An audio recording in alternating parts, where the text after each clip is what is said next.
we're used to seeing him cast and direct on stage. Well, this time he himself will be on stage on a crazy ride. And here is Kojo Yangson's interaction with playwright Uncle Ebo Whyte. So, for the first time ever, Uncle Ebo Whyte introduces a stand-up comedy show. He calls it A Crazy Ride. So I thought to learn more about it, I will stand up with the man himself. See what I did there? Yes. Uncle Ebo Whyte. Yes. Nice to see you. Well, it's good to see you. Indeed, and quite a big event this. For the first time in your rather long career, yes, you're going solo on stage. Yes. Aren't you afraid? No. Because I know, I understand what goes into great productions and great performances.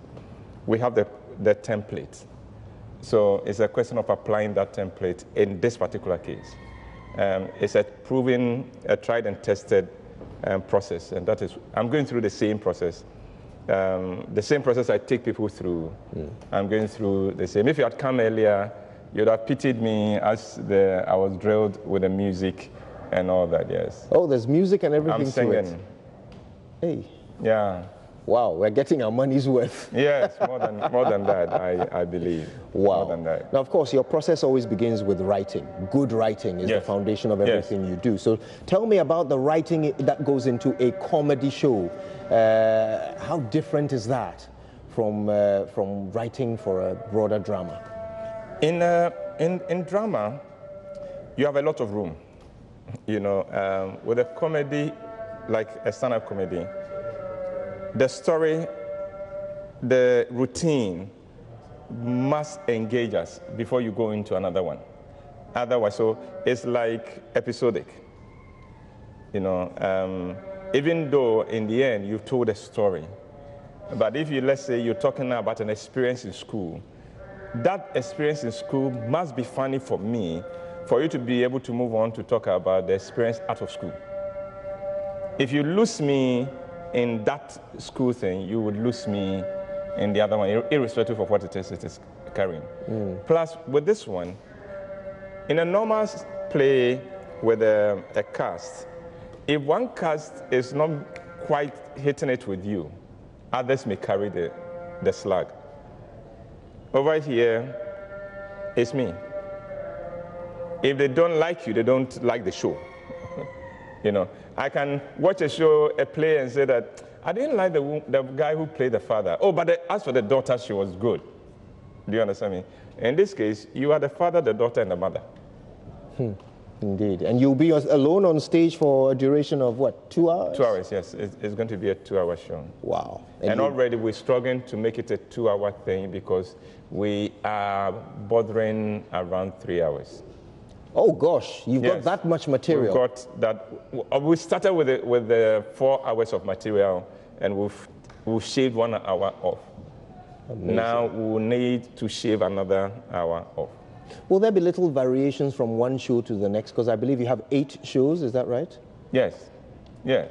So will there be some variations in the material from one show to the next? Only depending on the audience, because there will be a time when I will interact with the audience. Now, if it's an audience that has come to play, then it will be fun. But if I interact with them and they are sitting down and looking at me like that, then I'll have to quickly move on. So that is what, you know, for instance, if I look at somebody and said, I like your tie, so what do you do? His answer is what is going to make it go on. Indeed. Because if he gives the answer that will not work for all of us, or the answer that I can't pick on and do something with, then I'll have to quickly move on. So a lot of improvisation. There would be, not a lot, there will be a segment that I would involve the audience. I would go into the audience and pick on a few, let's have a bit of fun, and then we go on. So you've never done this before, am I right? You've never done a stand-up comedy show before? I have done a one-man show twice, but they were all part of a bigger program. So I came on for 30 minutes, you know, one man. I have done a stand-up comedy for 1 hour, 15 minutes in Takrady. You know, but this will be the first time I'm doing this in Accra. I guess that explains your understanding of the technical aspects of stand-up, the way you broke it down. Yeah. This will be at the National Theatre, as always. At the National Theatre on the 1st and 2nd of September, and then it will be repeated on the 8th and 9th of September. Twice each night. 4 p.m. and 8 p.m. each night. Wonderful. I can't wait. But let's talk about you and your role in this space, this dramatic space, this drama space of Ghana. Obviously, you've set a blistering pace. No one has, no one is yet to catch up, with you when it comes to the quality of the work you've done so far. Now you're moving to this new frontier. Yeah. Are you going to be looking at other forms of dramatic expression going forward, or are we going back to the comfort of the plays, the stage plays that you've made us so used to? The plays would always be a big part of what we do. But every now and then we'll have to ask, with all the talents and all the resources we have acquired over the period, what else can we leverage this for? And then we'll have to look at that. It will interest you to know that your platform, we're working with your platform to try to dramatize the news on your platform. So that is an interesting thing that we're looking at, and that is something that will go into the discussion as long as I get this exciting and crazy ride out of the way. Indeed, a crazy ride. Now, Uncle Ebo, as a person, as a figure in the Ghanaian public space, you are seen as, very often seen as sort of the moral compass. People tend to set their moral clock by some of the things that you say and share on Food for Thought, and you have shaped the conscience of the nation. Does that sometimes feel a bit of a burden? Do you sometimes feel like eyes are on you and you are expected to be perfect at all times? Expected to be perfect, that is yes. Expected not to be human, that is yes. And that is one of the stories I'm going to tell in this thing about the burden of being the kind of person somebody can recognize. Because some of the places where they will confront you, confront in quotes, or approach you and ask you for favors will surprise you. I remember one time at the National Theatre, that time I was even sitting by you before the play ended, and I got up to go to address the audience. My name has been mentioned. The audience are clapping, they've gotten up, and they are looking at me walking. And somebody comes to me, Uncle Bo, are you cool? Yen your selfie, why? Yen your selfie. In the theater, as I'm walking, yen your selfie. Yeah. And you have to tell him that, please, I'm expected with a chain when I come off. Yeah. So some situations like that become, but, Kojo, it is a blessing to mean something to somebody. And it's a privilege. It's a privilege that somebody going somewhere sees you in your car and says, oh, that's Kojo. It's a blessing. It can't be a headache, no. So that's the way in which I say it. That somebody seeing you, your very presence brings joy and excitement to somebody. Hey, that is a blessing. You haven't given them the money. They don't expect you to give them any money. Some people have to give people money to see a smile on their face. Your very presence brings smile and brings excitement. There is nothing bigger than that. Indeed. Does it, of course, that also comes along with a certain expectation of people who don't know you, but expect you to never make mistakes, and never do anything wrong. That one I refuse. You don't need to refuse because you can't avoid it. I remember one day I had shared a platform with a minister of the gospel. Then when we closed, we were leaving, and apparently he had gone to pass somewhere else. So he was coming back, and I was not driving. The guy who was driving me back was crossing this car. It turned out to be this pastor who had come to speak to them. And the things that streamed from his mouth, Are you stupid? Oh, Pastor. He's a human being. Indeed. Wow. So you don't allow yourself to be a... No. You've got to understand. You've got to understand that I'm a human being. And on this show, one of the craziness of it is that if anybody has a myth that this man is not human, it will be dispelled on that day. Look forward to that. Yeah, it will be dispelled in this kind of stories I'm telling. Wow. And the kind of show they are going to see. All right. Now, of course, because you are pretty much a national treasure, everybody wonders what you think when things happen, because you have a way of passing your own commentary through your food for thought pieces and even through your plays about the state of our nation. So we're going to do a bit of improv, if you like. I'll throw out some national issues and you tell me what you think about them. Before you throw them, you throw the national issues, I'll respond to them. National treasure, not yet. Well, we will be the judges, right? All right, okay, all right. Okay, so let's start with the biggest thing on the headlines these days, the banking crisis. A nightmare and a misfortune to Ghana. Oh, I'm hoping you tell us, you share a bit more. So obviously you consider it a nightmare to Ghana. Why? Why is that? No, because the collapse of every Ghanaian business shrinks our economy, shrinks opportunities for our people. And that is not good news. Except that in this case, on top of that, is how much money the government is having to dole out of national coffers to also protect the sector. Because if you just let it go and said, your banks have collapsed, so your reserves are gone, your deposits are gone, your investments are gone, it will not just affect those banks that are gone, because they are history. It will affect, then in that case, everybody else with their investment in any other bank is going to say, no, I better keep it under my pillow. You know, so that is what I mean, that it is unfortunate.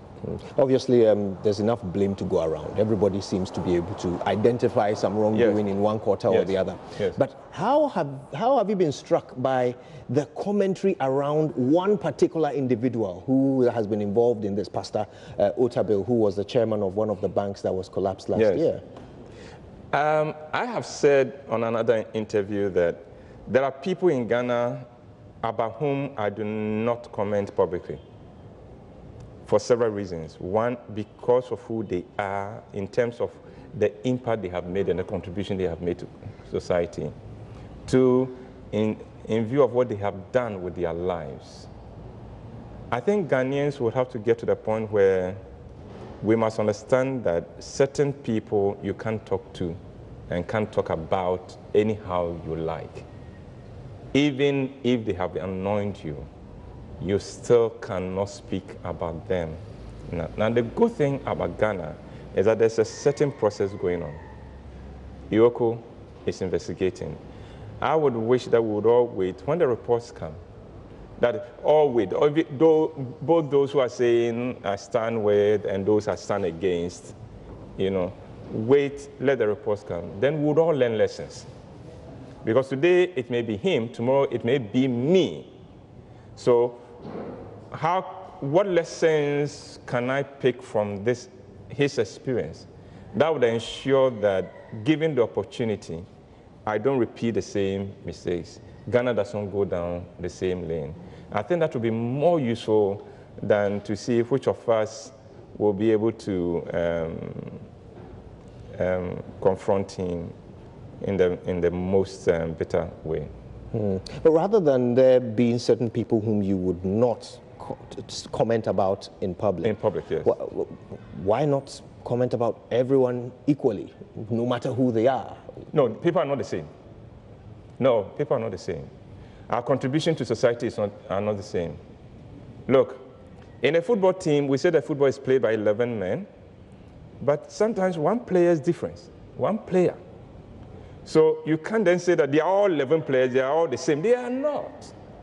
In my group and in my business, I tell people that I treat people fairly. I don't treat people equally. Because when you treat people equally, you create a situation where everybody becomes mediocre. Then everybody comes down to the level of the least accomplished. Because why kill myself? There's a reason why you, Kojo, would add value to yourself so that there will be viewers who would want to tune in to see you. There's a reason. Now, so when you do that and then they come and say that, well, you are no different from any other person, oh, then why kill yourself? So I treat everybody fairly, but not equally. And when you treat people equally, you would create a situation in society where nothing would move on. So there are people in Ghana, there are people in every business, there are people in every home who they are part of the family, and you take them out, and the family will totter. Efiebia means a womb, right? Efiebia means a papa womb. All right, one final national issue, and then we'll wrap up. Okay. The ANAS revelations, and by extension, the Kennedy Japan interventions. I have never understood that, because I think ANAS is doing Ghana a great service. I am a deep admirer of his work. Plus, you see, ANAS brings us his report, and that does not automatically jail anybody. There is still, because ANAS's work does not circumvent our legal and judicial system. So I do not understand what the fuss is. You know, so I have never understood that. I hope that ANAS will not be discouraged. I hope that he will continue to do this, because you see, there are too many things in Ghana that we cover. And unfortunately, sometimes the people we count on to ensure that this person does not mess the nation, the collective, and get away with, are caught sleeping on the job. And in a country like that, you will need an ANAS. If every governmental agency, if every arm of government, if all the checks and balances in Ghana are working, then his role will become less and less and less and less. But in the absence of that, we will need an ANAS. The disaster in Ghana is that there's only one. I wish there were more. Well, Uncle Ebo, I can't wait for the big reveal when a crazy ride begins. Yeah. On the 1st? On the 1st and 2nd of September, and then the weekend after that, on the 8th and 9th of September, 4 p.m. and 8 p.m. National Theatre. As they say, break a leg. Well, can I start with yours? well, then I won't be standing up at Uncle Ebo's stand-up. But I hope you will be, because it promises to be something rather spectacular.